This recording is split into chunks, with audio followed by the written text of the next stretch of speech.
Energy India limited as a national sales head और इस company के साथ मिलकर 1 साल से काम कर रहा हूँ और आज बहुत अच्छा लग रहा है कि आज पूरी इंडिया के अंदर 19 स्टेट में मेरा काम जा चुका है मेरे माध्यम से और 19 स्टेट के अंदर और एक अच्छे लेवल पे काम चल रहा है और हर एक आज इस प्रोजेक्ट के माध्यम से आज हम लोकसभा सांसद में भी हम यहाँ पे हमारे कुछ लोकसभा में हमारे को चांस मिला है इस प्रोजेक्ट के माध्यम से डिप्टी सीएम के साथ भी मिलने का मौका मिला और अलग अलग सीएमओ ऑफिस के अंदर इस प्रोजेक्ट की ताकत है। दोस्तों मैं इस प्रोजेक्ट से I love this green energy segment क्योंकि इसके ब्रांड एम्बेसडर में बात करूं, मैं पॉलिटिकली बात नहीं करूंगा क्योंकि ग्रीन एनर्जी को जो प्रमोट कर रहे हैं मिस्टर मोदी रिप्रेजेंट कर रहे हैं देश को और ईवीसीएस को जो प्रमोट कर रहे हैं मिस्टर गडकरी इसको प्रमोट कर रहे हैं। तो गडकरी साहब का प्रोजेक्ट आज तक कोई फेल नहीं हुआ है। तो मैं आप लोगों को भी छोटी सी वीडियो क्लिप में आप लोगों को शेयर करूंगा। जो भी पर्सन यहाँ पे अवेलेबल है मोबाइल को म्यूट कर लीजिएगा, बहुत ही कीमती टाइम है, ज्यादा टाइम बिल्कुल हम नहीं लेंगे। एक इस वीडियो को प्लीज चालू कीजिए। मैं इस वीडियो को लास्ट तक ये लाइव इंटरव्यू है गडकरी साहब का क्योंकि मैं आप लोग को बोलूंगा बस इस वीडियो को प्रॉपर सुनेंगे तो प्रॉपर समझ। लाइट बंद करवा दीजिए। उन्होंने देश के हाईवेज को नया रूप दिया है और हमारा मानना है कि हाईवेज नहीं, ये भारत की तरक्की के रंग में है जहाँ से थोड़ा साउंड नई उड़ान भरती है। सोशल मीडिया पर उनके लिए अक्सर एक कमेंट हम देखते हैं, मैन विद जीरो हेटर्स। सच में भारतीय जनता पार्टी के इस दिग्गज नेता के मुरीद न केवल उनकी पार्टी में है बल्कि विपक्ष भी उनके काम का लोहा मानता है। हमारे साथ आज मौजूद हैं रोड ट्रांसपोर्ट एंड हाईवेज के top performing minister Nitin Gadkari ji. Times drive summit and awards में आपका स्वागत है नितिन जी।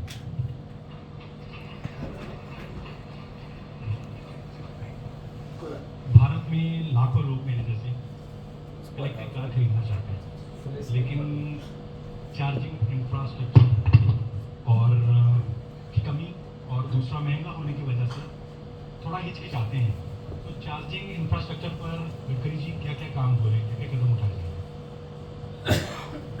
देखिए, पहली बात तो ऐसी है कि जितनी कार मार्केट में आई है उसकी रेंज 450 किलोमीटर तक। आवाज प्रॉपर नहीं आ रही।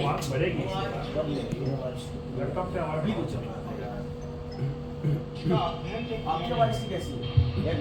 तो एक स्कूटर टीवीएस और बजाज ने अपडेट किया, तो दोनों का अनुमान ये है कि एक स्कूटर मैक्सिमम 24 to 26 मीटर चलती है। तो स्कूटर जो है 26 to 24 किलोमीटर, तो रोज रात को घर आने के बाद चार्ज करेंगे तो वो चार्ज हो जाती है।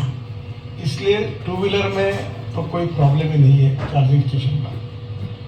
दूसरी इम्पोर्टेंट चीज़ जो है वो कार के बारे में है।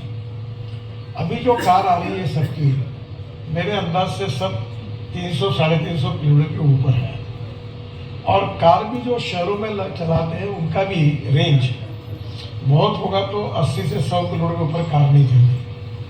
अब समस्या कहाँ है कि मुंबई से दिल्ली आना है, यहाँ चार्जिंग की आवश्यकता है, या दिल्ली से देहरादून जाना है, चंडीगढ़ जाना है, यहाँ ज़रूरत है।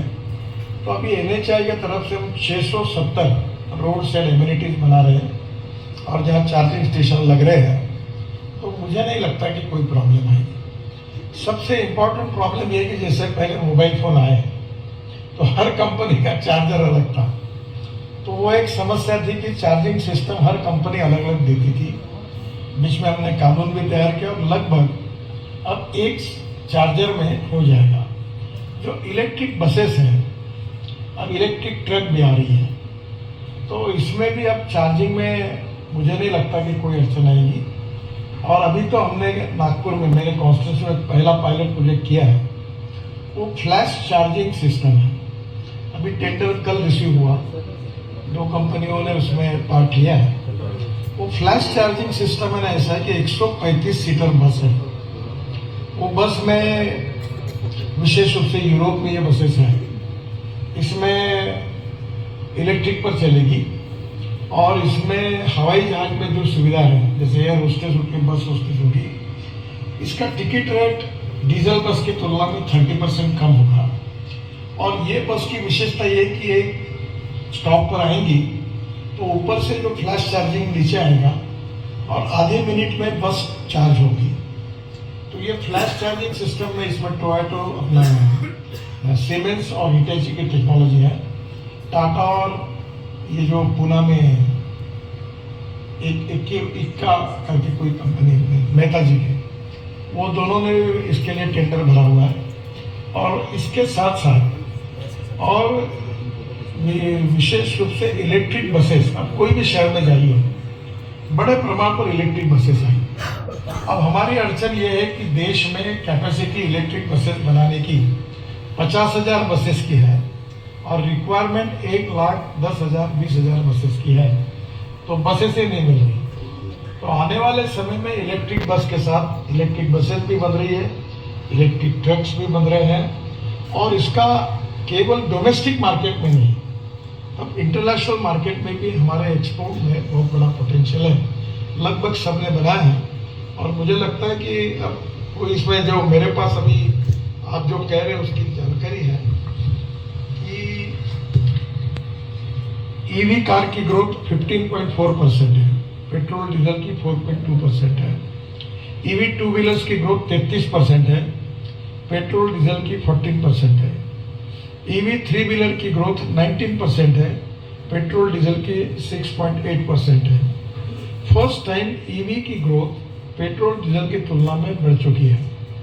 योगायोग से इसी होटल में मैं आया हूँ और जब मैं इलेक्ट्रिक की बात करता था तो मैं चैनल का नाम नहीं बताता आपको, तो मुझे प्रश्न पूछा था कि इलेक्ट्रिक कार अगर आएंगी और उसमें अगर चार्जिंग खत्म हो जाएगा तो धक्का मारने के लिए आप आओगे क्या? अब एक की भी कार कोई धक्का मारने की जरूरत नहीं, पोल्यूशन जीरो है। और सबसे अच्छी बात है कि जब हमने इलेक्ट्रिक कार और ये सब शुरू किया तब लिथियम आयन बैटरी की कीमत ये $150 पर किलोवाट थी, अभी मेरे जानकारी से $100 तक आई है। और अब 6-7 महीने में मुझे लगता है कि इलेक्ट्रिक कार और पेट्रोल डीजल कार की कीमत सेम होगी। अभी हमने लिथियम आयन मैन्युफैक्चरिंग के लिए अडानी, टाटा, मारुति, एलजी, सैमसंग उसमें स्पेशल स्कीम में इनको अनुमति दी है और इसलिए इलेक्ट्रिक बैटरी भी हमारे यहाँ बड़े प्रमाण पर तैयार होगी।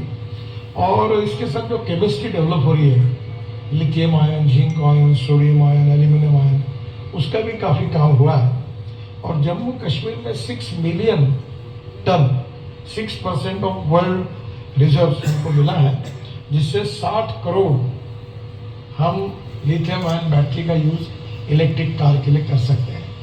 तो मुझे लगता है कि और हिंदुस्तान कम से कम वैसे भी हमारी ऑटोमोबाइल इंडस्ट्री इम्पोर्टेंट इंडस्ट्री है, देश के जीडीपी में बहुत बड़ा इनका कंट्रीब्यूशन है और अभी तक 4.5 करोड़ लोगों को जॉब दिया इंडस्ट्री में। भारत सरकार और राज्य सरकार को जीएसटी के रूप में